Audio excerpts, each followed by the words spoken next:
لحظة يا ابو الحرام. الحب وين عطسي؟ والله سائلين السوق. وين ما تعمل؟ يا اخي اشتري مقابل، اشتري طحين وزيت وزبيب وسكر وسمن وذا وامور. لا ايش بك هذا اليوم؟ يا حبيبي الصرف نزل. كم نزل؟ نزل 70,000. 70,000. والله 70,000 نزل، من داري؟ والله ما انا داري.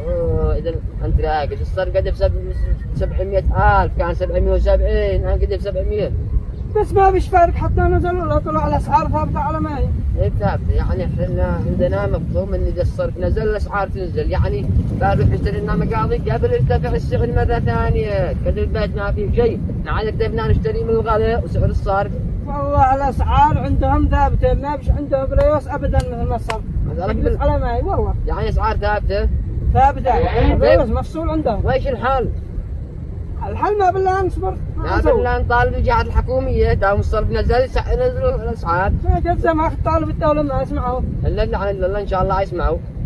توكلنا يلا نجرب. معك فلوس ودي لك، انا اشتري لنا كلنا. موجود. هيا سهل. توكلنا على الله.